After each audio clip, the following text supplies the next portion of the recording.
अस्सलाम वालेकुम। आज की वीडियो में हम देखेंगे किस तरह हम हार्डवेयर के बिज़नेस को मैनेज कर सकते हैं हमारे सॉफ्टवेयर के थ्रू, सॉफ्टवेयर को यूज़ करते हुए।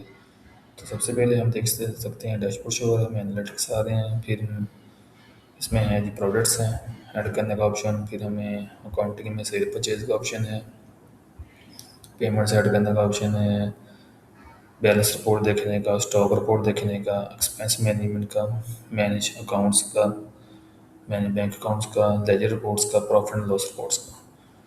तो सबसे पहले हम जाते हैं कि ये हमारा ऑनलाइन सॉफ्टवेयर है जो आप दुनिया में कहीं भी एक्सेस कर सकते हैं, मोबाइल में भी, लैपटॉप में भी, घर में बैठे अपनी चीज़ों को मॉनिटर कर सकते हैं।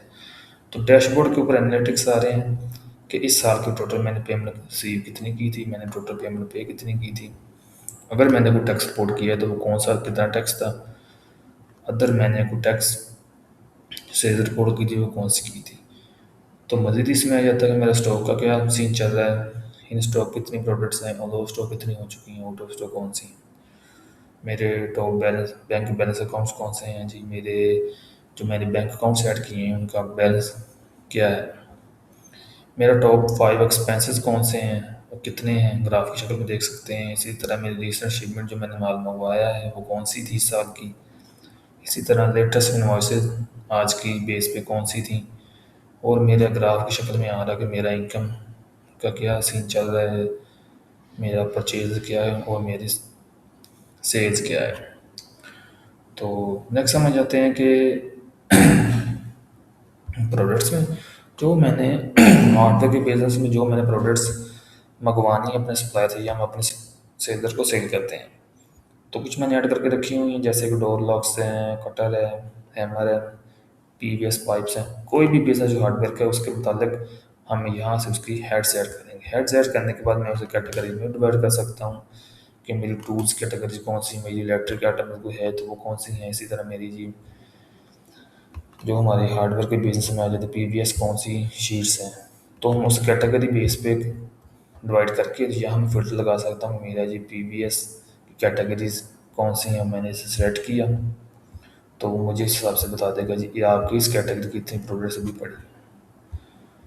तो सबसे पहले मैं जाता हूँ सप्लायर में क्योंकि मैंने माल मंगवाना है सप्लायर से, तो मैं सप्लायर ऐड करूँगा। कुछ मैंने सप्लायर ऐड करके रखे हो जहाँ से जिससे मैं माल डेली मंगवाता हूँ।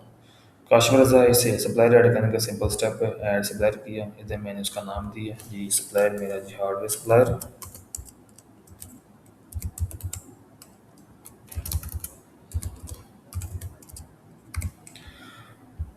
और अगर मैं उसकी ईमेल देना चाहता हूँ, उसका आईडी कार्ड देना चाहता हूँ, नंबर या उसका नंबर है, फ़ोन नंबर वो भी ऐड कर सकता हूँ। अगर नहीं है तो फिर सिंपल मैं सबमिट करूँगा।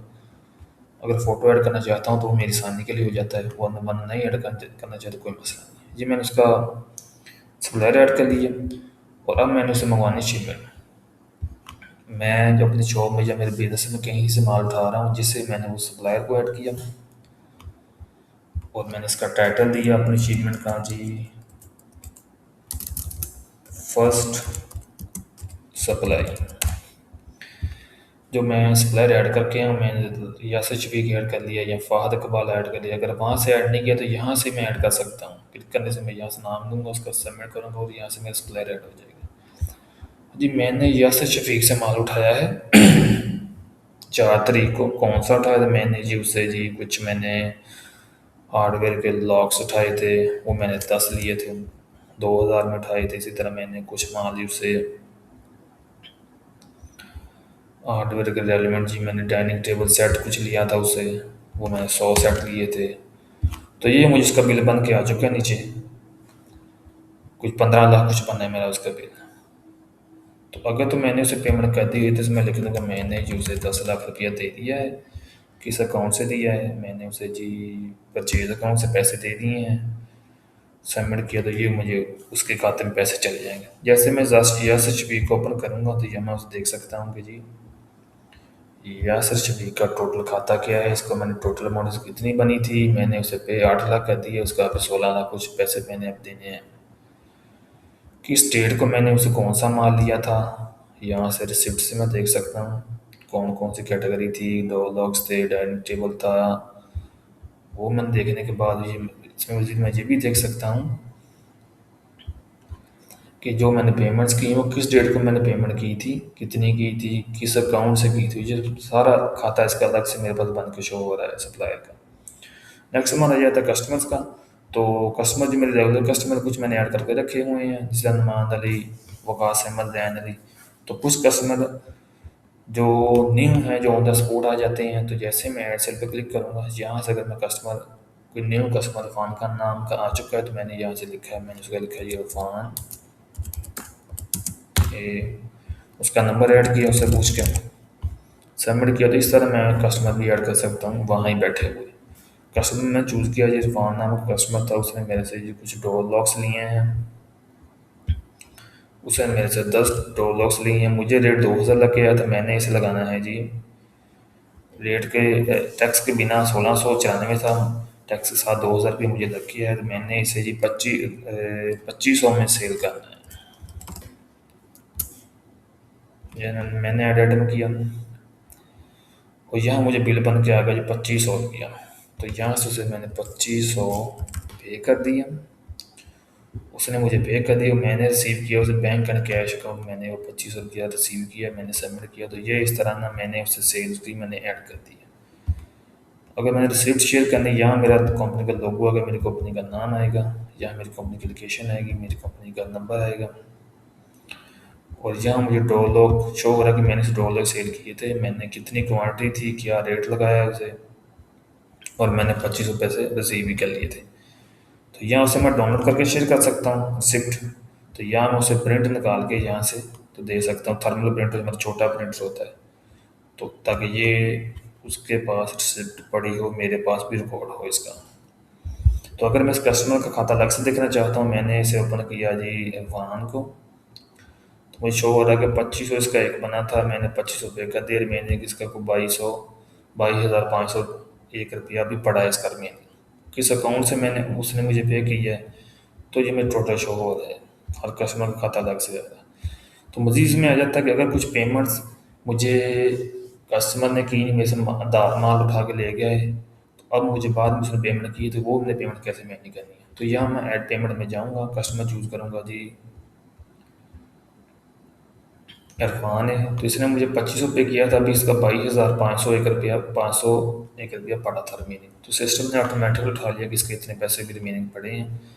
तो अगर उसने दे दिए तो मैं इधर सिंपल मैं इधर ऐड करूँगा, तो इसका खाता साथ ही नील हो जाएगा। ये मैंने ऐड की, अब मैं दोबारा चूज़ करूँगा जब इसको कस्टमर को, तो ये मुझे इसका ज़ीरो शो करेगा, इसका कोई पैसा इसने हमारा नहीं देना। इसी तरह कोई सप्लायर से माल उठा रहा हूँ जिसके मैंने पैसे बाद में देने, पेमेंट करनी 6 मंथ 5 साल बाद, तो मैंने सप्लायर ओपन किया या सर्टिफिकेट से मैंने माल उठाया, तो जैसे मैंने ओपन किया तो मुझे सिस्टम ने ऑटोमेटिकली बताया था कि मैंने इसका 16 लाख कुछ पैसे भी देने हैं। तो मज़ीद हम नेक्स्ट आ जाता है पेमेंट सपोर्ट में। पेमेंट रिपोर्ट में देख सकता हूँ मेरा ये टोटल इनकम कितनी थी, मेरे टोटल एक्सपेंस कितने थे, मेरे टोटल परचेज कितनी थी, मेरी टोटल रेवेन्यू कितना इस साल का, किस किस से मैंने कौन सी पेमेंट रिसीव की है, किससे मैंने कौन सी पेमेंट पे की है, किस अकाउंट से की है, कौन से एक्सपेंसेस मेरे हुए हैं। तो ये सारा रिकॉर्ड में आप इधर से देख सकते हैं। तो मज़ीद नेक्स्ट में आ जाता है कि बैलेंस रिपोर्ट। तो कस्ट सप्लायर रिपोर्ट पे अब मैं देख सकता हूँ मैंने किसके पैसे भी देने हैं। तो वो मुझे शो हो रहा है कि जी मैंने काशिश वीक के 19,30,000 रुपया देना है, तो मैंने लास्ट पेमेंट उसकी 40 लाख की थी। तो ये मुझे यहाँ वो बंदे आएंगे जिसके मैंने पैसे देने हैं।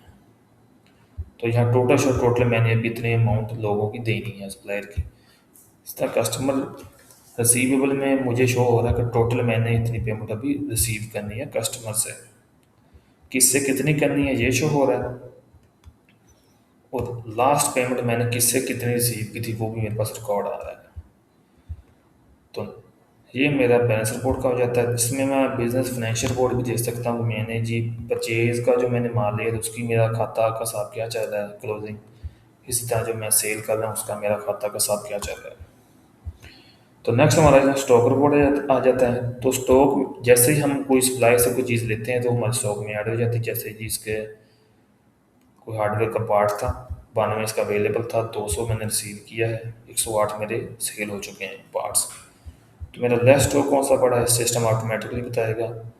आउट ऑफ स्टॉक मेरे कौन सी प्रोडक्ट्स हो चुकी हैं वो भी सिस्टम ऑटोमेटिकली बताएगा। और इसी तरह स्टॉक इन हैंड में देख सकते हैं मेरी जी टोटल परचेजिंग अमाउंट कौन सी बनी थी, मेरी टोटल सेलिंग अमाउंट क्या बन रही है। तो नेक्स्ट हमारा आ जाता है हमारे बिजनेस में एक्सपेंसेस का। तो हमें रोज़मर्रा के एक्सपेंसेस को कैसे मैनेज करना है, जो हम मजदूरों की सैलरीज देते हैं या अपनी शॉप का रेंट देते हैं या कुछ यूटिलिटीज़ के थे। तो मैं इसे मैनेज करने के लिए अपनी कैटेगरी से ऐड कर लूँगा, यूटिलिटीज़ के नाम से, परचेज़ के नाम से, सैलरीज़ के नाम से, रेंट के नाम से। तो सिंपल मैं एक्सपेंसेस में जाके वो एक्सपेंस ऐड कर दूंगा जी, मैंने इससे इतना यूटिलिटीज़ का रेट, यूटिलिटी मेरा इतना बना था, चाय का बिल 7,000 रुपया की डेट को मैंने पे किया था, मैंने 6 को पे किया था। तो कट के चूज़ कर लूँगा जी मैं जैसे यूटिलिटीज़ किस अकाउंट से पे किया था, मैंने जी बैंक का कैश अकाउंट से पे किया, सबमिट कर ये मेरा यूटिलिटी का रिकॉर्ड ऐड हो जाएगा, मैंने जी टी के पैसे दिए थे इस डेट को इतने। तो मज़ीद अगर हमारे इसमें आ जाता है बैंक अकाउंट्स का, तो बैंक अकाउंट्स खुद से ऐड कर सकते हैं। मैंने ऐड करके रखे हुए हैं बैंक एंड कैश अकाउंट।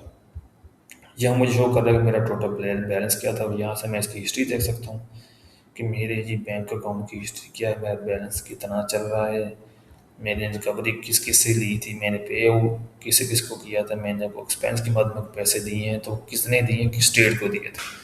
तो यहाँ मेरे बैंक अकाउंट की हिस्ट्री मेंटेन हो रही है। तो नेक्स्ट इसमें आ जाता है कि हमारा रिपोर्ट्स का, जिसमें हम सेल रिपोर्ट देख सकते हैं अपनी, डेबिट क्रेडिट कितने पैसे हुए थे, इसी तरह परचेज रिपोर्ट देख सकता हूँ मैं अपनी एक्सपेंसेस रिपोर्ट देख सकता हूँ बिजनेस की, मैं अपने बिजनेस रिपोर्ट चेक कर सकता हूँ कि मेरे total debit credit sale purchase का मिला के क्या सीन चल रहा है, मैं टू डे रिपोर्ट देख सकता हूँ। इसी तरह मैं अपनी weekly monthly yearly daily report देख सकता हूँ। सबसे मेरे एंड पे आ जाता है प्रॉफिट एंड लॉस रिपोर्ट। तो यहाँ से मैं प्रॉफिट एंड लॉस रिपोर्ट देख सकता हूँ बिजनेस की कि मेरा बिजनेस की वर्थ कितनी थी, और भी वो लॉस में जा रहा है या प्रॉफिट में जा रहा है। यहाँ से डेट चेंज करके मैं देख सकता हूँ लास्ट मंथ मेरा बिजनेस का क्या सीन चल रहा था, अब मेरा बिजनेस क्या लॉस में जा रहा है या प्रॉफिट में जा रहा है। तो उम्मीद करता हूँ ये वीडियो आपके बिल्कुल हेल्पफुल रही होगी, जिसमें अपन हार्डवेयर का या इस टाइप का ऑल बिजनेस को मैनेज कर सकते हैं अपने, जिसमें अपने सेल परचेज को मैनेज करना चाहते हैं। तो ये हमारा ऑनलाइन सॉफ्टवेयर है जो दुनिया में कहीं भी एक्सेस कर सकते हैं, आप मोबाइल में भी देख सकते हैं। तो उम्मीद करता हूँ ये आपके बहुत हेल्पफुल रही होगी। बहुत शुक्रिया।